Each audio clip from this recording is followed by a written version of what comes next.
नमो भगवते वासुदेवाय। जय तुलसी मैया। दोस्तों, कार्तिक मास की कथा आज के वीडियो में हम श्रवण करने वाले हैं, जिसे सुनने मात्र से भक्तों के समस्त प्रकार के पापों का नाश होता है।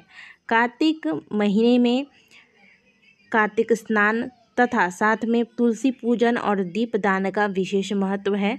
तो यदि आप कार्तिक पूरे महीने में कार्तिक व्रत करते हैं तो बहुत अच्छी बात है। अगर व्रत नहीं भी करते हैं तो पूरे महीने में यह नियम अवश्य बना लीजिए कि आप सूर्योदय से पहले उठकर स्नान करके तुलसी जी की पूजा सूर्य की किरणें निकलने से पहले करें और अंधेरे में तुलसी जी के समक्ष एक दीपदान करें। इससे आपको जो फल की प्राप्ति होगी आप उसका अंदाज़ा भी नहीं लगा सकते, इतना पुण्यदायी यह महीना होता है। चलिए अब कार्तिक मास की तुलसी माता की कथा को श्रवण करते हैं। कार्तिक महीने में एक बुढ़िया माई तुलसी जी को सींचती और बड़ी ही भक्ति भाव से तुलसी माता की सेवा करती थी। और जब भी वह तुलसी माता को सींचती तो कहती कि हे तुलसी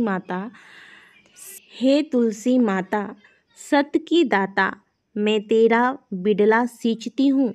मुझे बहू दे, पीताम्बर की धोती दे, मीठा मीठा गास दे, बैकुंठा में वास दे।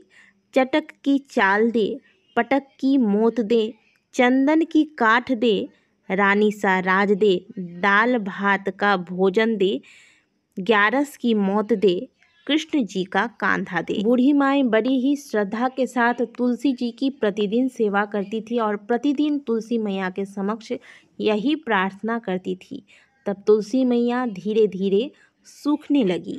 तब भगवान श्री कृष्ण ने तुलसी जी से पूछा कि हे तुलसी महारानी, तुम क्यों सूख रही हो? तुलसी माता ने कहा कि एक बुढ़िया रोज आती है, बड़ी ही श्रद्धा भाव से मेरी पूजा करती है और हमेशा यही बात कहती है कि हे तुलसी माँ, सत की दाता, मैं तेरा बिडला सींचती हूँ। मुझे बहू दे, पीताम्बर की धोती दे, मीठा मीठा गास दे, बैकुंठा में वास दे, चटक की चाल दे, पटक की मोत दे, चंदन की काठ दे, रानी सा राज दे, दाल भात का भोजन दे, ग्यारस की मौत दे, कृष्ण जी का कंधा दे।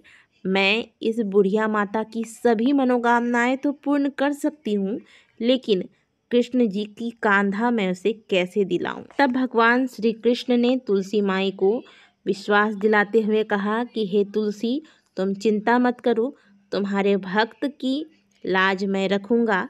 जिस श्रद्धा से वह तुम्हारे शरण में आकर रोज यह विनती करती है, तो मैं आज कहता हूँ कि जब वह बूढ़ी माई मरेगी तो मैं अपने आप ही कंधा देने आ जाऊँगा। तुम अपनी भक्त उस बुढ़िया माई से यह बात कह देना। बाद में देखते देखते दिन बीता, बूढ़ी माई की मौत हुई, बूढ़ी माई मर गई। अब बूढ़ी माई के मृत्यु के बाद उसका शरीर हिलता ही नहीं था। वह शरीर इतना अधिक भारी हो गया था कि किसी से उठाए नहीं उठ रहा था। बूढ़ी माई बहुत ही धार्मिक थी, बहुत पूजा पाठ किया करती थी। इसके बाद भी उसका शरीर जो है बहुत भारी हो गया। लोग तरह तरह की बातें करने लगे। लोग कहने लगे कि यह बड़ी पापिन थी, इस वजह से इसका शरीर इतना भारी हो गया है कि किसी के उठाए उठता ही नहीं। तब उस समय भगवान कृष्ण एक 12 बरस के बालक के रूप में वहाँ पहुँचे और वहाँ जाकर कहने लगे कि मैं बूढ़ी माई के कान में एक बात कहूँगा तो बूढ़ी माई उठ जाएगी, बूढ़ी माई हल्की हो जाएगी। बालक की बात सबने मान ली और बालक को बूढ़ी माई के पास ले गए। भगवान श्री कृष्ण बूढ़ी माई के पास गए और उनके कान में कहने लगे कि हे बूढ़ी माई, तू तो अपने मन की कर ले। पीताम्बर की धोती ले, मीठा ग्रास ले, वैकुंठ में बास ले, चटक की चाल ले, चंदन का काठ ले, झालर की झनकार ले, दाल भात को जीम और कान्हा जी का कंधा ले। भगवान कृष्ण की बातें सुनते ही बुढ़िया हल्की हो गई और भगवान कृष्ण उस 12 वर्ष के बालक के रूप में ही उस बुढ़िया को अपने कंधे में ले गए उठाकर। फिर उनका विधि विधान से अंतिम संस्कार किया गया और भगवान कृष्ण का कंधा मिलने की वजह से बूढ़ी माई को मुक्ति मिल गई और वह बूढ़ी माई भगवान के धाम वैकुंठ लोक को चली गई।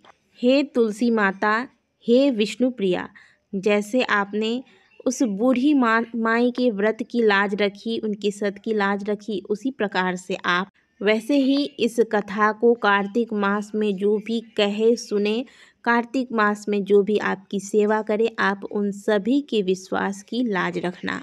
जैसे आपकी कृपा से बूढ़ी माई को भगवान विष्णु के कंधे का आशीर्वाद मिला और उसे मोक्ष की प्राप्ति हुई, वैसे ही आपकी कृपा से हमें भी भगवान विष्णु का सानिध्य मिले और अंत में हम भी मोक्ष को प्राप्त करें, वैकुंठ लोक की हमें प्राप्ति हो। प्रेम से बोलिए तुलसी माता की जय, भगवान श्री हरि विष्णु की जय, कार्तिक मास की जय।